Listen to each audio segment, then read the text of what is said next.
Pilipinas, ang oras po natin, alas 6:43 ng gabi. Eto na ang mag-partner na mas paliliwanagan tayo pagdating sa batas. Mga payo ng mga abogado, mga usaping abogado na mas malinaw na pag-uusapan para mas maintindihan natin. Kumpanyera ng Bayan, si Attorney Rina Seco at ang Panyera ng Bayan, si Attorney Cam, Cheryl Adami Molina. Dos Kumpanieras sa DZRH Radio, DZRH TV at DZRH Online. Bago mo kasuhan, bago ka pumirma, bago ka makipagkasundo, makinig muna sa Dos Kumpanieras. Dos Kumpanieras. Magandang gabi po, Luzon, Visayas, Mindanao. Welcome po sa programang Dos Kumpanieras. Kami po ang inyong nakakasama. Ako po si Attorney Cam. Ako naman po, Attorney Rina Seco. Para sa DZRH. Una sa Pilipinas. Una sa Pilipino. Magandang gabi sa iyo, Panyera. Magandang gabi sa iyo, Attorney Cam. And of course, lahat ng mga nanonood, nakikinig sa iba't ibang panig ng mundo. Uy. Good morning, good afternoon, good evening, and good night. At syempre, yung mga empleyado na pauwi na ngayon sa kanilang tahanan, nasa biyahe ngayon, magandang gabi po sa inyo. Abay, kung kayo po ay nakikinig ngayon, para po sa inyo po ang topic natin. At syempre, ganun din po sa mga employer, mga HR. Ayan. Mga HR practitioners. Yes, na lagi pong nakakaranas ng mga eksena ng awol, absences, abandonment. Ayan, pag-uusapan po natin ngayon yan. O yung mga issue ng sakit sa ulo ng mga empleyado. O kaya naman, bagaman at hindi sakit sa ulo, ay nagagawa ng mga ibang kwento na to the prejudice ng ibang mga empleyado na nagtatrabaho naman ng maayos. Yes. AWOL. Ano po ba yung AWOL? Or tinatawag nating AWOL. Sabi nila, absence without official leave. Yung iba naman, absence without leave. Pareho lang po yun. Basta AWOL, yung hindi nagpaalam sa employer at siya ay lumiban ng trabaho o hindi pumasok. Ayan. Pag tayo po kasi, ay binigyan ng schedule ng oras ng ating pasok. Kung tayo po ay liliban, kailangan of course magpaalam. Kung tayo po ay mag-overtime, kailangan alam yan ng ating mga employer. Para naman po, di ba, malaman kung bakit mag-overtime at bakit ka liliban sa iyong trabaho. Actually, hindi lang basta paalam kapag kayo mag-overtime. Kailangan talaga ng approval because yung iba ginagamit ang overtime bilang pangkabuhayan. Mas malaki pa yung tinatanggap na overtime pay kumpara doon sa basic pay. Minsan nagtitriple ang sweldo because ginagamit na pangkabuhayan, showcase ang overtime, bagaman at pipetiks-petiks, tatambay-tambay, payosi-yosi, patiktok-tiktok, kung ano man sa kanilang mga opisina. Yan. O kaya naman, during nung time na siya ay binabayaran, hindi nagtatrabaho, pero doon niya tatrabahuin sa OT ang kanyang mga gagawin. At hindi lang yun, may iba naman dyan, natutulog, pero bayad pati ng night differential. Yan. Or kung hindi man, lumalabas during office hours, nagkakape, punta ng coffee shop, magchichika ng mga kaibigan, o kaya mag-social media at saka babawi kapag ka-overtime na. Yan. Uy, ang dami pong nakaka-relate. Dos Kumpanieras. Ay, opo, yung iba gawain. Yung iba parang pag after ng probationary, syempre, sipagsipagan. Pag naging regular na, eto na, lalabas na yung mga sakit. Hindi lang yung gantong mga gawain, kundi yung pag-a-absent ng wala man lang pahintulot ng kanilang mga employer. Tapos ang paalam may sakit. Pero may sakit pero nagmo-mall, pumupunta sa kung saan. O kaya naman nakabakasyon. #YOLO. You only live once. Naka-beach pa o naka-bikini, ganon. So again po, ito po yung topic natin ngayon Kailan ba maituturing na inabandona ng empleyado ang kanyang trabaho? Ayan. Magkaiba po yung AWOL sa abandonment.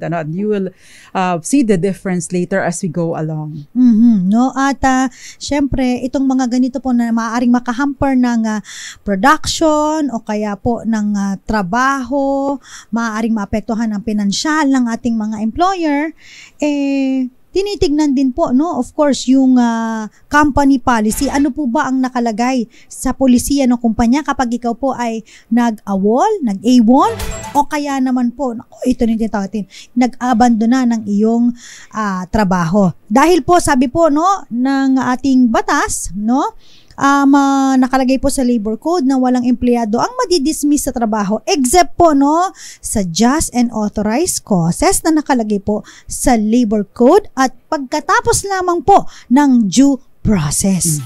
Yung pong just causes na yun, yung kasalanan po na yun ay attributable, no? Yung rason na ito ay dahil sa kasalanan ng manggagawa. Yung authorized causes naman, no? Merong sitwasyon na dahil sa sitwasyon na ito ay pinapayagan ang empleyado or ang employer, no, ang management na magtanggal o magwawas ng manggagawa. At last time pinag-usapan po natin, no, brief background lang dun sa topic na kung saan sinabi natin na ang mga empleyado, paano kapag hindi nakapasok during calamities, no? Like for example, yung sunod-sunod na suspension, mga baha, dahil hindi na makadaan yung mga sasakyan, no? Especially transportation. Alam niyo naman po, especially sa Manila, kapag kami po ay binabaha, wala na. Ano na po, no?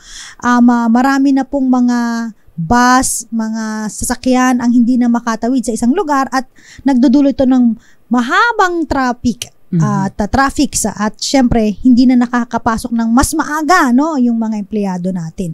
Kaya naman dun sa pinag-usapan natin before, no, ang sabi po ng Department of Labor and Employment dun sa kanilang advisory, merong guide, no, sa mga employers and workers na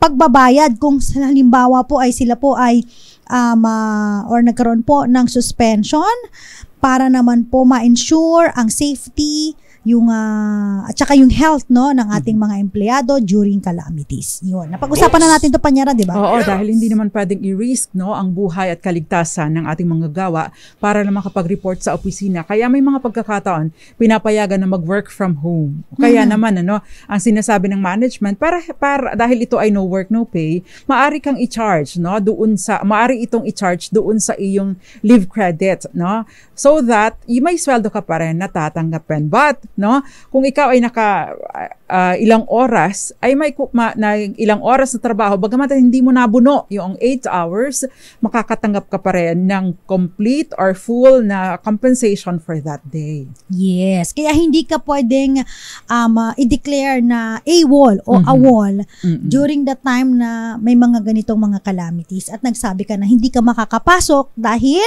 baha na at naglilimas ka na ng baha sa inyong bahay. No? Dos Compañeras. May mga katanungan din tayo, papaano naman po, no? Meron pa po bang makukuhang mga benepisyo ang mga empleyado kung halimbawa sila po ay nag-AWOL? Yan.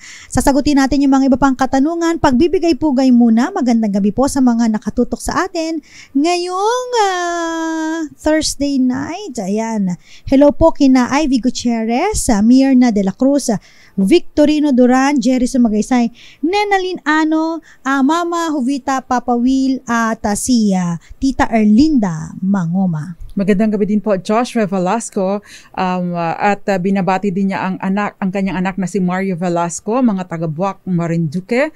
Magandang gabi Jojo Velasco. Magandang gabi din Violeta Montecalvo Zambrano, Wilson Aldea ng Sambales, gayon din ang kanyang tatay na si Wilson Aldea Sr., Charo Abraham, Ronald Tumbaga, Tita Amy Miraflor Garcia, Nato Nakase, gayon din kay Katkat at syempre pa kay Ma'am Grace Recta, Eds Maglakas at Tita Amy Miraflor Garcia. Magandang gabi po sa inyo. Lito Lopez, ganun din po kay Rolly Duque at Ray Mendoza at kay Joshua Good evening po, Dos Kumpanyeras. Nanonood po sa may Boac, Marinduque. At pabati po ang anak ko na si Mario Velasco. Good evening po. Tita Resi Matining, ninang ko ito. Magandang gabi po sa inyo and thank you very much for watching tonight. Ayan. At syempre yung ating malakas question sa mga gusto pong sumagot at manalo ng 500 pesos.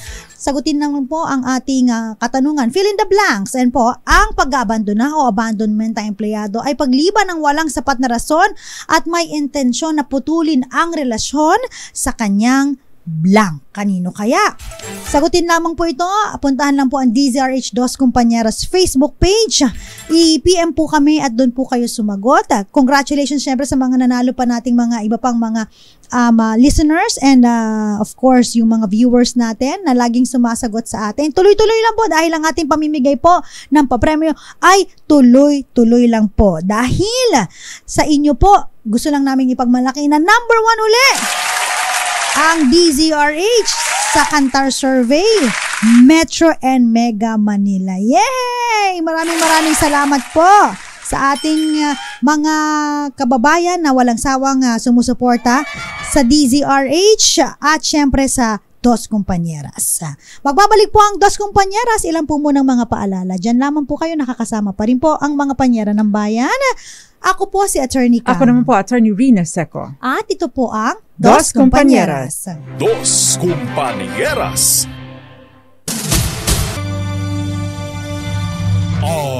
RH.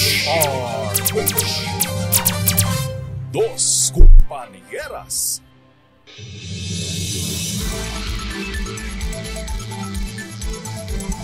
Nagbabalik po ang programang Dos Kumpanyeras. Kasama pa rin po kapiling, naririnig at napapanood nyo po live na live sa Facebook, DZRH News, DZRH News Television. Kami po ang inyong mga panyera. Attorney Cam. Ako naman po, Attorney Rina Seco. At pinag-uusapan po natin ang tungkol sa pag-aabandona, yung tinatawag natin na abandonment. At ganon din po, no, yung AWOL o yung absence without official leave. Yes. At kanina, no, nabanggit natin, walang empleyado na madidismiss, matatanggal sa trabaho, except yung sinasabi po ng Labor Code na just and authorized cause. Saan papasok po yung AWOL na yan? At saka po yung abandonment. At ano po ba ang proseso? Dahil sinabi rin po ng ating batas, no, na dapat meron pong due process sa ating mga empleyado kapag sila po ay tinatanggal natin sa trabaho. Ayan. Ito po ay batay na din sa requirement ng batas or sinisabi ng batas o ginagarantiyan ng batas ng mismong saligang batas na yung security of tenure ng ating mga manggagawa. At sa question po na pinapahirapan daw siya ng supervisor niya at pinagpa-file ng resignation, sinabihan na lang daw po through text na considered AWOL daw siya, no? Maaari bang makuha ang last pay at maaari po bang hindi na ako formal na mag-resign. Ayan. So pag mga ganito po, no, na kayo po ay napipilitan, no, at sinasabihan na, oy, ikaw ay considered AWOL, no? At gusto mo nang umalis sa kumpanya, kung ang question mo ay makukuha mo pa ba ang iyong last pay, the answer is yes. Maaari pa rin pong makuha ang final pay, no? Alinsunod sa labor advisory po mula po sa Department of Labor and Employment. Ayan, advisory number 6 series of 2020, no? Na ang final pay po ay tumutukoy, no, sa lahat ng sahod o benepisyo na nararapat po sa na matatanggap po ng isang empleyado o of course na severe na, no, dating empleyado. Ano man po ang dahilan, no, ng kanyang pag-alis sa kanyang employer.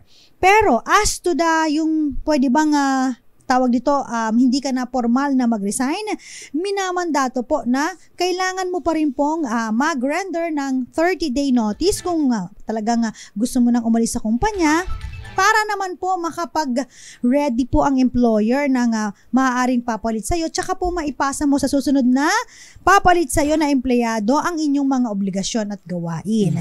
So, nasa employer po yan kung papaiklian niya, no? Sabihin niya na, o sige, hindi na 30 days, kahit 15 days or 10 days na lang, pwede ka nang mag-resign.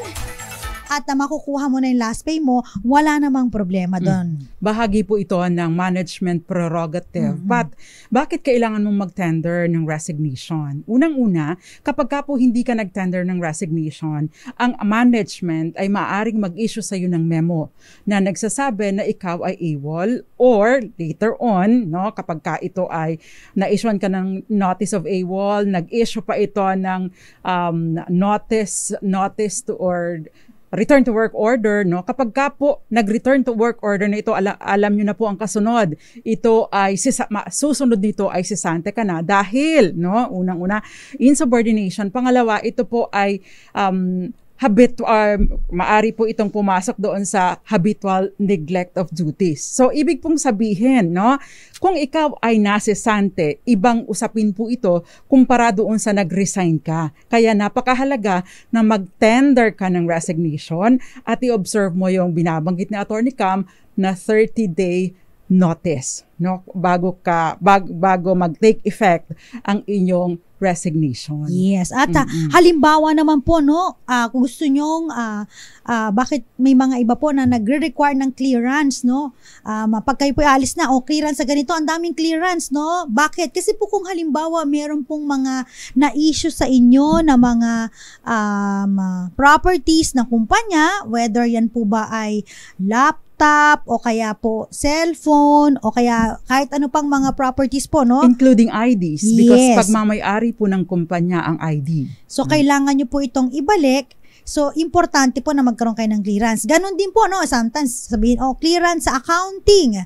Siyempre, titignan doon kung meron po ba kayong pagkakautang, kayo po ba ay nag-loan sa kumpanya. Dahil ang maaari pong gawin ng inyong employer, ibawas po sa final pay ang inyong mga pagkakautang o obligasyon. Including po ito, kung halimbawa may pending kayo na amortization or loan sa Pag-ibig o kaya sa SSS, dahil meron pong obligasyon, no, ang inyong employer na kaltasin, no, sa inyong final pay yung inyong pagkakautang para i-remit po doon sa SSS o kaya naman ay sa Pag-ibig.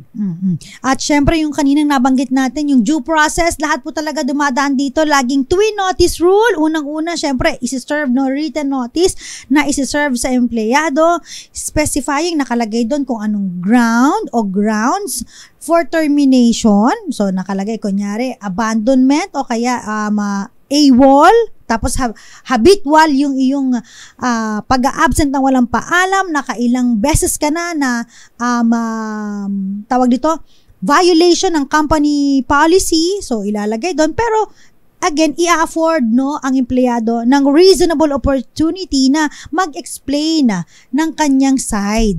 Ayan. At syempre, yung pangalawa, ito na yung notice of termination. Take note lamang po na yung notice to explain ay dapat binibigyan kayo ng 5 araw. Yun po ang deemed reasonable na period na dapat na ibinibigay sa empleyado. Hindi po tapos na po yung season na within 48 hours or within 24 hours or within 72 hours. The Supreme Court has clarified, no, na yung reasonable, bagaman at sa mahabang panahon ay hindi ito na-define doon sa ating labor code at sa mga ibang jurisprudence, no, nagkaroon na po ng isang jurisprudence na nagsasabi yung reasonable time na ito ay maaring 5 araw. No? So ngayon, 5 araw na ang ina-afford sa isang manggagawa para makapag-submit ng kanyang explanation, kasama na ang kanyang mga ebidensya o kung mayroong mga affidavit na maipipresenta, dapat ay kasama po ito. Take note lamang, no, na itong sagot na ito ay hindi po mandatory. Anong ibig sabihin nito? Optional po ito sa manggagawa. So, ibig pong sabihin, kung ikaw ang pinadalhan ng notice to explain, you may or you may not respond. You may or you may not explain. But, no, ang consequence naman is yun pong management ay magde-decide batay doon sa mga ebidensyang kanilang nakalap. So, nagkaroon na po kayo ng waiver ng inyong karapatan, no? Kasi ang sinasabi po ng batas at ng jurisprudence ay nabigyan kayo ng pagkakataon. Since hindi nyo inavail, yun po ay kasalanan na ninyo. Yun. Dos Compañeras. Kaya minsan, no, kapag nagbibigay ng notice yung empleyado, makikita po ninyo, kapag hindi po kayo, no, nasa last portion siguro ito, na kapag hindi po kayo sumagot o hindi kayo nag-explain ng inyong side, considered as, yun na, waiver of your Deemed right. waiver of your right. No, hindi na. Ayaw mo na. Ayaw mo na exercise ang iyong karapatan na mag-explain ng iyong side. Kaya mas maigi po na tayo po ay nag-explain, na sumasagot sa mga ganitong notice to explain. Hindi po natin hinahayaan na parang binabaliwala lang dahil may consequence po ito, no? Biruin mo, 5 days, mahaba-habang araw naman na ito na ikaw ay sasagot. Ayan. At kanina na binanggit ni Panyera, sabi niya, ang AWOL po at ang abandonment po ay magkaiba. It Pero doesn't magkamag-anak sila. Yes. It doesn't mean na pag ikaw po ay lumiban, ikaw na ay nag-abandona ng iyong trabaho. At syempre, medyo mas mabigat po ang pag-aabandona, no? Yung abandonment sa trabaho kaysa yung AWOL. Kasi, Panyera, pag sa AWOL, maaaring first offense pa lang, maaaring stern warning, o kaya suspension, pero hindi agad termination. Itong At ating... maari pang ito ay because of an emergency at madali mong mai-explain.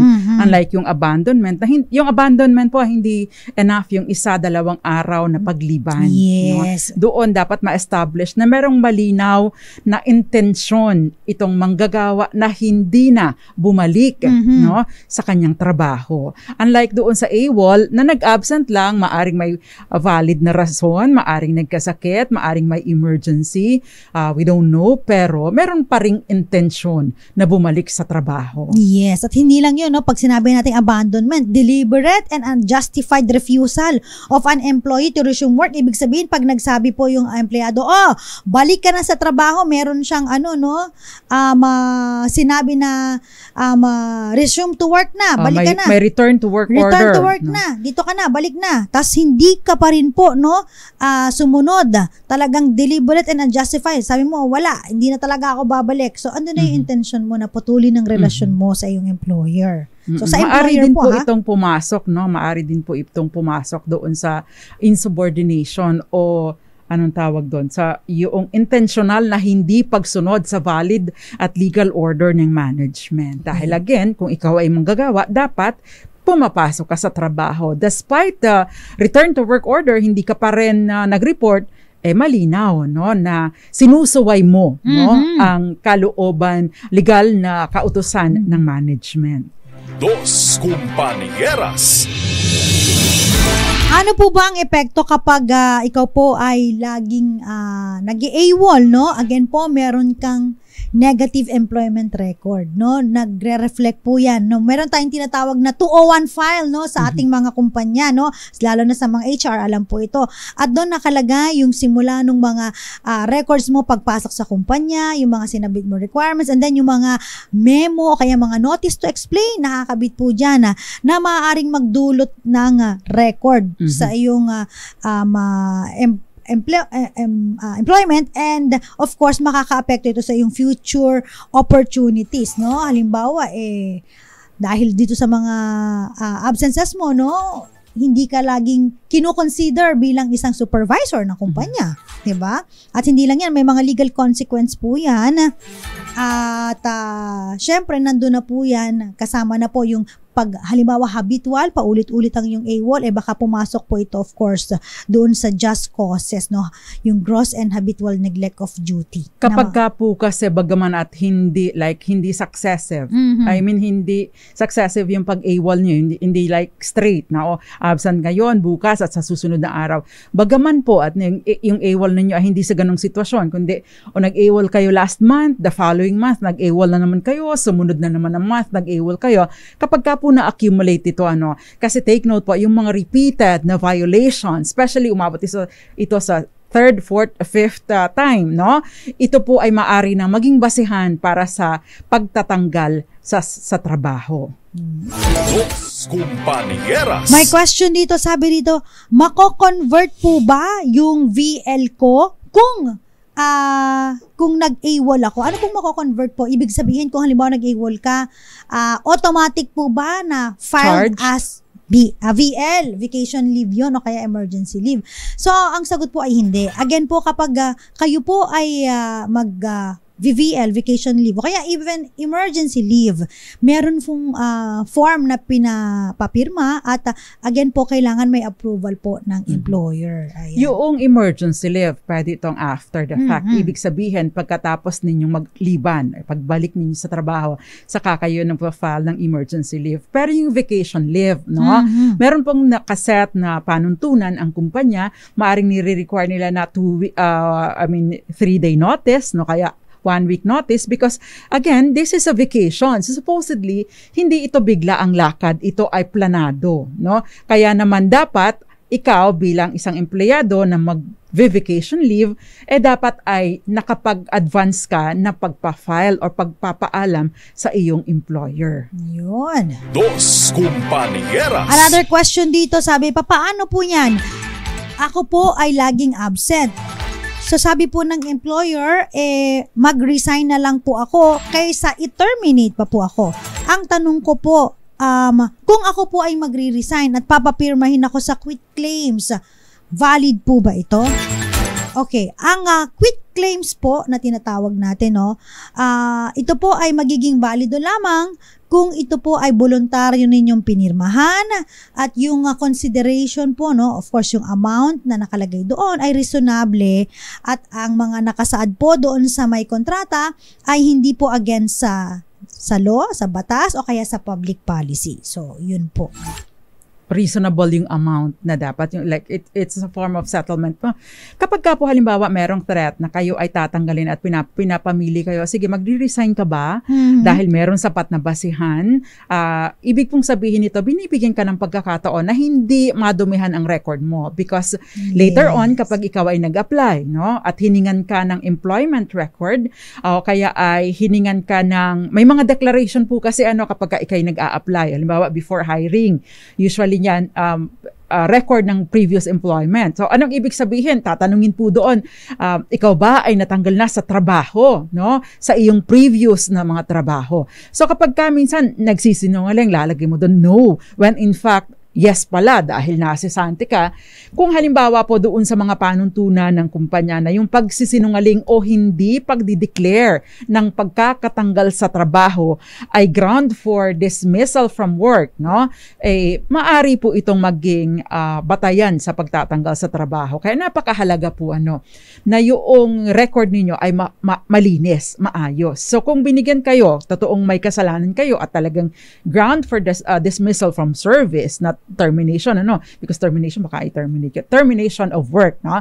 So, ibig pong sabihin, no, binibigyan ka ng pagkakataon na malinis yung record mo. Para pag na-background check, alalabason ay, ito pala ay nag-resign, hindi ito sinesante ng management. Yun. Magandang gabi po, Star Between. Nanonood po sa Sweden kay Ray Borilla Sr., Ana Espinosa Abelida, at ganoon din po kay Jason Abulencia, Masantostan Maabig Yalabi, sabi niya, Nenalyn Anyo, good evening, nanonood sa may Angeles City. At question ni Victorino, sabi niya, meron po bang oras o araw na masasabi na officially AWOL ang isang empleyado? Alam ko to. So, number of days. Tsaka yung siguro sinasabi mo, no, kunyari, hindi pumasok ang oras niya 8 to 5. Tapos nag-antay ka ng 8 to 5. Hindi talaga siya pumasok, whether mag-half day siya o kaya naman, na-late lang siya. Ayan, consider as AWOL. As to the araw, of course, isang araw mo na hindi ka magpaalam, maaaring considered as AWOL na po yun. Yan. Magandang gabi sa iyo, Marvin Revestier. Si Ma'am Nesefora Vito Anda, magandang gabi sa iyo. At sa lahat ng mga nanonood pa sa atin, si Rolly Duque at Ray Mendoza.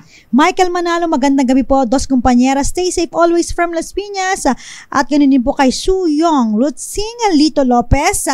At para sa ating mga kababayan na gustong sumali sa ating DZRH Dos Compañeras sa Malakas promo, sagutin lamang po ang ating katanungan.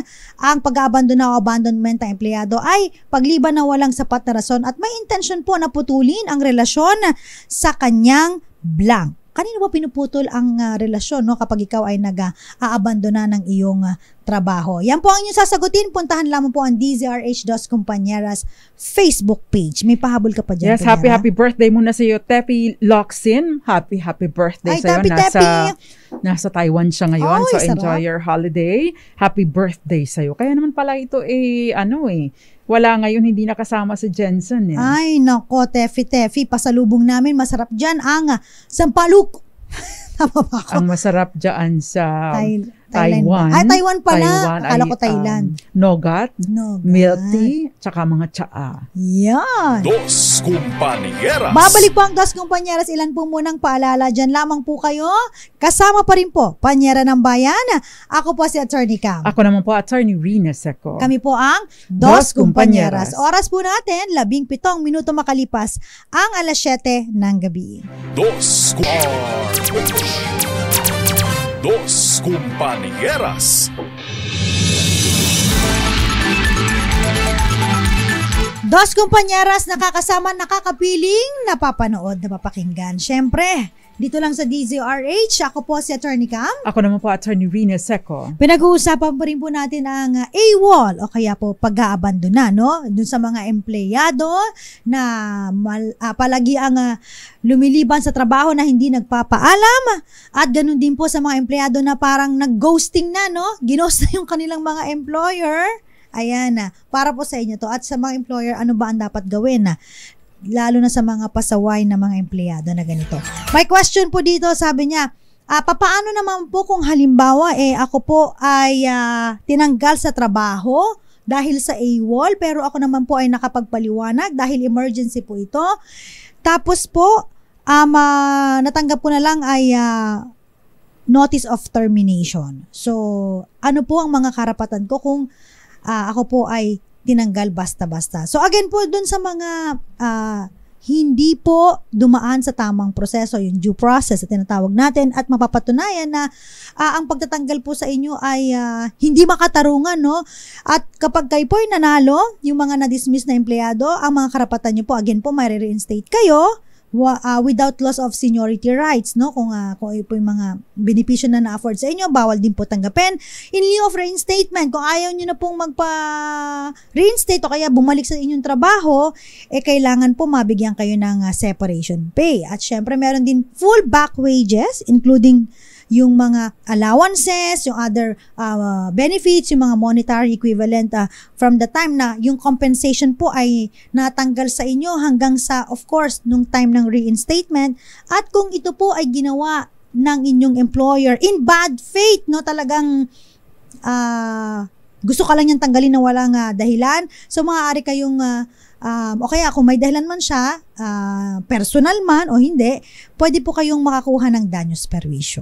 Yun pong separation pay for illegally dismissed or illegally dismissed employees ay 1 month for every year of service. Yan. Yes. Si Ma'am Grace Recta, ang sinasabi niya, may pattern of habitual AWOL. Magandang gabi din po, maayong gabi sa tanang mga taga Sugbo, especially mga taga Liluan, Cebu, kay Mel Aquino. Sa Liluan, tsaka sa Compostela, or Consolacion, masasarap ang mga lechon dyan. Ay, sarap. So, Loy Siok, magandang gabi sa iyo. At syempre si Ray Mendoza. Meron question dito. Ang tinatanong niya, yung mister ko po ay company driver. Hindi na po siya pumasok kasi almost 3 months na po siya na hindi napapasahod. Katwiran po ng kumpanya, kulang ang koleksyon at saka na lang siya magsweldo. Actually, ganito po, maari po kasi itong pumasok doon sa constructive dismissal. Ang sinasabi po ng batas doon sa ng Korte Suprema sa kasong Tan Brothers Corporation of Basilan City versus Escudero. Yung hindi na-deprive, no, ng pasweldo, samantalang may obligasyon naman siya or may karapatan siyang makatanggap ng sweldo, ay isa rin po ito sa mga reasons kung bakit umaalis or napipilitang umalis kahit pa mag-resign ng empleyado.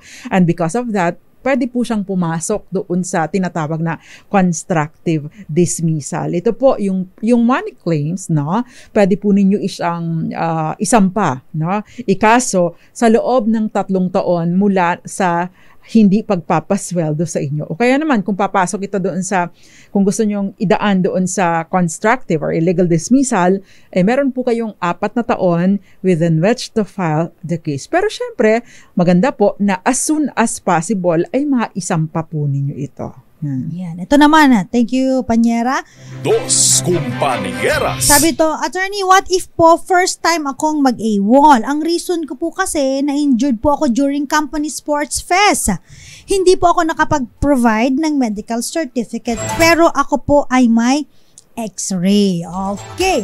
So pag ganito po, no, reasonable naman po, no, ang inyong pag-AWOL, ang tanong ko lang kasi bakit naman hindi ka nag-message dun sa na siguro ikaw ay hindi makakapasok because of your injuries, no? Dali lang naman magsabi, no? Pero hindi ka halimbawa, hindi ka pinayagan, no? I think valid pa rin yung iyong pagliban sa trabaho at ang pagpo-provide po ng medical certificate kung hindi ka man po makapag-provide. Yung X-ray po, maaaring katunayan nyo na talagang ikaw talaga ay may injury.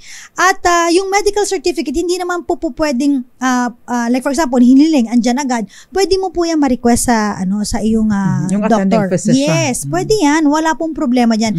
Sad to say lamang po, kapag kayo po ay nanghihingi ng mga medical certificate, may ibang mga doctor or most of them, no, kailangan may additional payment lang. Pero yun, unfortunately. Pero yun talaga, so kailangan na bayad na lang. Madalas ito ay walang resibo, yes. Which is so unfortunate. Kasi may mga ibang kumpanya, supposedly, sino-shoulder ito, pero hindi maipa-reimburse because nga, yung ibang mga doktor, no, ay hindi naman nag-i-issue ng official receipt.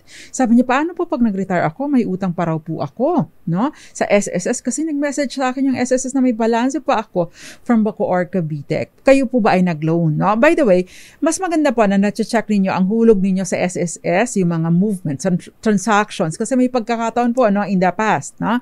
Yun pong ibang mga empleyado, nagugulat na lang sila, bakit merong loan dito na hindi naman ako naglo-loan? So it's better to check yung inyong SSS at saka yung pag-ibig na hinuhulog. Magandang gabi po muna sa inyo, mga Mel Aquino. Totoo nga, yummy talaga dyan sa Consolacion at Liluan at Compostela. Sa Compostela, masarap po dyan yung yung kesong puti. Masarap iulam sa mainit na kanin. Pwede bang ma-terminate? Pwede ba i-terminate kahit walang final warning na memo? Final warning. Actually, hindi po mandatory na magkaroon ng final warning. Ang importante lamang po na mayroon pong sapat na basihan to warrant the dismissal from service. Anong ibig sabihin nito? Basta po dumaan, no, mayroong sapat na batayan, mayroong sapat na batayan o mabigat na batayan na nagfo-fall doon sa mga just causes of termination of employment.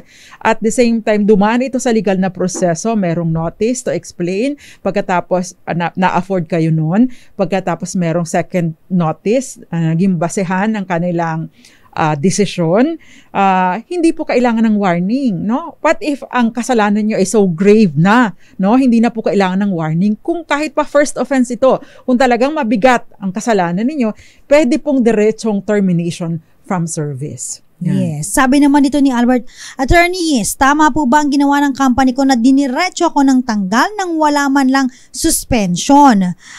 Binigyan nila ako notice to explain, nag-explain naman po ako at tinanggal pa rin po ako. Kasi po, ako po yung nagrereklamo dahil sobrang baba ng pasahod nila. Okay. Ganito po, dalawang senaryo. Kung halimbawa po talaga na halimbawa po, tinanggal ka, not because ikaw ay nagreklamo ng mababang pasahod at yung pasahod nila ay hindi po bababa ng minimum wage, no? At ikaw po talaga ay absent ng absent. Tas ang dahilan mo lang, mababa kayo magpasahod, binigyan ka ng notice to explain, tapos sumagot ka, pero despite of your answer, kasi nga, ang lalagay mo lang doon, kaya ako hindi napasok dahil hindi po baba po ng sahod ninyo. Hindi naman yun, hindi justified. Oo, ang pagpasok mo ay pagliban mo ng trabaho dahil nagrereklamo ka na mababa ang sahod. Tapos, kung ang sahod po nila, again, ay hindi naman below minimum, maaari ka talagang matanggal. Now, kung ang senaryo ay baliktad naman, talagang mababa talaga ang kanilang pasahod, no? Below minimum. Below minimum. At talagang nagreklamo ka at siniba ka dahil reklamador ka, maaari pong matawag ito na illegal dismissal, no? So, maaari kang pumunta po sa DOLE para mag-file ng iyong complaint. At doon naman po kayo magpapakitaan ng mga ebidensya, especially kapag kayo po'y dumaan sa SENA, at makikita po doon kung ikaw po ba ay tama talaga na tinanggal o ikaw po ba ay illegal na tinanggal sa trabaho. Kung halimbawa po ay issue yung sweldo, makatutulong po yung employment contract po ninyo, written contract, kung saan naka-indicate ang inyong sweldo. O kaya naman kung wala po kayo nito kasi hindi naman nakagawian ng ibang mga employer na mag-issue ng written employment contract, yun pong inyong payslip ay makakatulong. Okay? Miss Joy Arquia, magandang gabi sa iyo. Ito yung question. Yung empleyado po ay pinasasagot sa memo pero hindi po siya nakasubmit within 24 hours. So, ang ginawa po namin, nag-notice of termination po kami. Ngayon po ay nagbabanta siya na magdodole. Actually, no, ina-advise ko na magdole siya. Bakit kanyo? Kasi hindi po sapat yung 24 oras na ibinigay ninyo sa kanya. Hindi po ibig sabihin na sinabi ninyo na within 24 hours. Again, ang reasonable time po to respond to a notice to explain is 5 days. So, dapat binigyan po ninyo siya ng hanggang 5 araw. Pwede nyo specify 5 working days or 5 calendar days para isubmit ang kanyang written explanation. Yun. So, nagkamali po kayo doon. At tama lang na magsampa siya ng kaso laban sa inyo. Dos Compañeras. Ito na ang DZRH Mas Malakas Promo Online. Sagutin lamang ang tanong ng ating announcer sa live Facebook page ng DZRH at instant meron kang 500 pesos na premyo. Ready? Makinig mabuti. Ito na! Para sa ating katanungan, ang pag-abandona o abandonment ng empleyado ay pagliban ng walang sapat na rason at may intensyon na putulin talaga ang relasyon sa kanyang blanca. Ang sagot po ay employer. Congratulations! Shinare pa ang ating DZRH Dos Compañeras Facebook page, si Joy L. Yasos ng Ragay, Camarines Sur. 500 pesos sa'yo. Abangan po ang iyong papremyo. Papamigay po natin agad at isasend natin sa'yo. Maraming salamat sa mga tumutok at nanood. At syempre, pahabol greetings tayo, Panyera. Sa lahat ng mga nanonood, thank you very much. Especially mga taga Buena Vista, Marinduque. At dyan po sa may sityo Namnama, ayan, magandang gabi po sa inyo. Magbabalik po ang Dos Compañeras tomorrow, Friday. At kasama niyo pa rin po kapiling ang mga panyera ng bayan. Ako po si Attorney Cam. Ako naman po, Attorney Rina Seco. Kami po ang Dos Compañeras para sa DZRH. Una sa Pilipinas. Una sa Pilipino. Pilipino. Dos